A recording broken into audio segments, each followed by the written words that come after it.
మాకు ఒక కొబ్బరి చెట్టు ఉంటే ఇంటికి ఒక కొడుకున్నట్టే సార్. అలాంటిది మొత్తం కంప్లీట్గా మా తోటలన్నీ కూడా పాడైపోవడం వల్ల మేము చాలా నిరాశతో ఉన్నాం సార్. కొబ్బరి చెట్టు గురించి ఇదే చెప్తాను, ఇంటికి పెద్ద కొడుకు లాంటిది.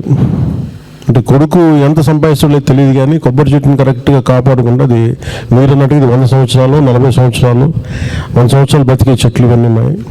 ఏమండి ఎందుకు ప్రత్యేకంగా చెప్తున్నానంటే, నేను మిమ్మల్ని మభ్యపెట్టేసి రాత్రికి రాత్రి మొత్తం కొబ్బరి చెట్లు తీసేసి మొత్తం ఫ్రెష్గా రేపు ఎల్లుండి కల్లా మొత్తం కొబ్బరి చెట్లు వచ్చేస్తాయి, అలాంటి అబద్ధపు మాటలు చెప్పడానికి నేను, ఎందుకంటే ఈరోజు నేను మీకు ఒకే మాట చెప్పడానికి వచ్చాను, మీకు అండగా ఉన్నానని చెప్పడానికి వచ్చాను. ఒక 45 రోజులు పండుగ పోయింది, వచ్చి వెళ్ళిన తర్వాత కోనసీమ రైతాంగం సంబంధించి నేను ఒక ప్రత్యేక ప్రణాళికతో వచ్చి సాధ్య అసాధ్యాలు మీతో అన్ని తెలియజేసి ఏది ముందు ఇమీడియట్ మెషర్స్ ఏమి ఇస్తే రిలీఫ్ ఉంటుంది మీకు, అలాగే కోకోనట్ బోర్డు కానీ వీటన్నిటి మీద ఒక నిర్ణీతమైన సమయంలో నేను మీకు ఏమేం చేస్తామని ఒక ప్రణాళిక మీకు మీ ముందు వివరించి చెప్తాను 41 పండుగ తర్వాత.